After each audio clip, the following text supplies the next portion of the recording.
नमस्कार दोस्तों, स्वागत है आज एक नए कहानी में। और कहानी का शीर्षक है एक ससुर का पश्चाताप। तो दोस्तों कहानी में अंत तक बने रहिएगा, कहानी बहुत ही मार्मिक होने वाली है। चलिए कहानी शुरू करते हैं। आज फिर बेटे ने धक्का दे दिया था। घर में उस वक्त कोई न था। पिता के कराह का उस पर कोई असर न था। असर होता भी तो कैसे, वह तो बरसों पूर्व नशे की काली दुनिया में खो चुका था। वो तो नौकर बाजार से सब्जी लेकर लौटा तो उन्हें जमीन पर पड़े देखकर एम्बुलेंस मंगवाया।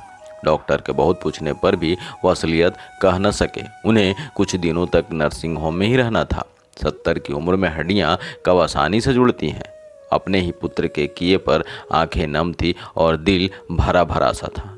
दोपहर में बहू स्कूल से लौटते वक्त सास को पार्लर से लेती हुई घर आई, तब उसे घर की दुर्घटनाओं के विषय में पता लगा। द्वारिका प्रसाद जी ने वकील को नर्सिंग होम में ही बुला लिया था और अपनी समस्त संपत्ति बहू के नाम कर दी। इस बात का पता लगते ही धर्मपत्नी आशा जी आग बबूला हो उठी। मेरे जीते जी इस सारी संपत्ति का मालिकाना हक बहू को देने का मतलब? हम बूढ़े और कमजोर हो गए हैं। विकास हमसे सारी संपत्ति जब्त कर बर्बाद कर देगा। बहू के नाम पर कर दिया, कम से कम पोते पोतियों की पढ़ाई लिखाई सही तरीके से तो चलेगी। ये सब तो मैं अपने हाथों से ही करवा देती। तुम क्या करवाती जो आज तक उसे सुधार तक ना सकी? हमेशा ही तुम्हारे लाड़ प्यार ने उसे बिगाड़ रखा है।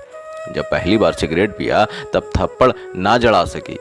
जब स्कूल फेयरवेल में दोस्तों के साथ बियर पार्टी कर रहा था तब तुमने मुझसे लड़ झगड़ कर उसके हाथों में पैसे दिए। उन्हीं अमीरजादों के साथ जब ड्रग्स लेने लगा तब भी तुम्हारी ममता अंधी रही। आंखों पर गांधारी के समान पट्टी बांधकर उसे बर्बाद होता देखती रही। बेटे के गलत परिवेश के लिए पत्नी को दोषी मानते थे। मन खिन्न था, आज सारी भड़ास निकाल रहे थे। आपने कौन सा ध्यान दे दिया? आप भी तो पैसे बनाने की धुन में घर से बाहर रहे। मैं अकेली जवान बेटे को कितना संभालती। काम कर रहा था, धन संग्रह कर रहा था, पर अब जान गया हूँ कि पूत सपूत तो धन का क्या संचय और पूत कपूत तो धन का क्या संचय। दोनों ही हालतों में धन बेकार है। इसलिए अब इसे नेक कर में लगाना चाहता हूँ। मैंने सोचा था शादी के बाद सुधर जाएगा, तभी अपने बेरोजगार नशेड़ी बेटे के लिए एक अच्छी लड़की का जीवन बर्बाद कर दिया। तुम्हारे बिगड़े लाडले को जब मैं रिहैब सेंटर में छोड़ने गया तो पीछे से तुमने किसी शरीफ परिवार की लड़की देख उसका ब्याह तय कर दिया और अपने पक्ष में यह दलील देती रही कि शादी के बाद तो अच्छे अच्छे सुधर जाते हैं। वह भी तो उसे सुधार न सकी। मेरे ही बच्चे के सब दुश्मन बने हुए हैं। जो दिल में आए कीजिए, बोलकर वह सुबकने लगी। विकास की गलतियों पर पर्दा मत डालो, उस पर से मेरा भरोसा जाता रहा है। अच्छा है कि बहू सरकारी ऑफिसर है, उसके साथ उसके बॉडीगार्ड्स रहते हैं। उससे ये कोई बदतमीजी नहीं कर पाएगा। अब सही समय आ गया है कि फिर से उसे रिहैब सेंटर में भेज दिया जाए। मकानों से जो किराया आ रहा है, बहू उससे बच्चों की पढ़ाई व विवाह भी अच्छी तरह संभाल लेगी। क्या आप भी कुछ भी बोल रहे हो? मेरे लिए कुछ नहीं रखेंगे?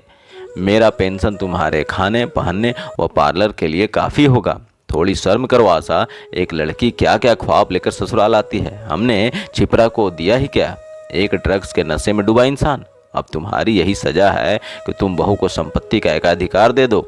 क्रोध से आशा जी तिलमिला उठी और तड़ाक, ये क्या? उन्होंने बहू पर हाथ उठा दिया। सभी सन्ने रह गए। एक बारगी बहू को विश्वास ही नहीं हुआ कि हाथ उस पर उठे थे।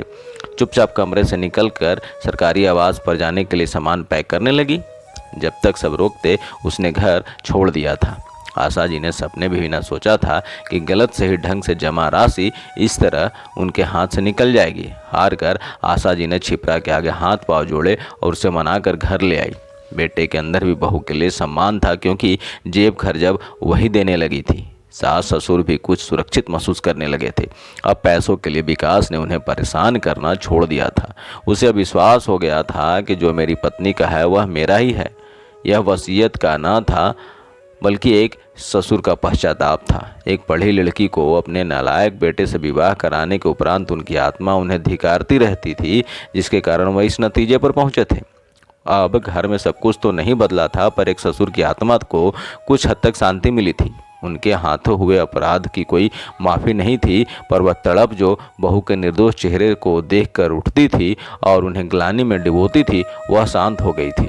विकास को रिहैब सेंटर भेज दिया गया और छिपरा अपने सास ससुर की बेटी बन आजीवन उनकी सेवा करती रही। तो दोस्तों यह कहानी यहाँ ख़त्म होती है और इस कहानी के लेखक थे आर्या झा। और कहानी आपको अच्छी लगी तो वीडियो को लाइक शेयर और चैनल को सब्सक्राइब जरूर कर दीजिएगा। मिलते हैं अगले कहानी में नए वीडियो के साथ। तब तक के लिए अपना ध्यान रखें। बहुत बहुत धन्यवाद।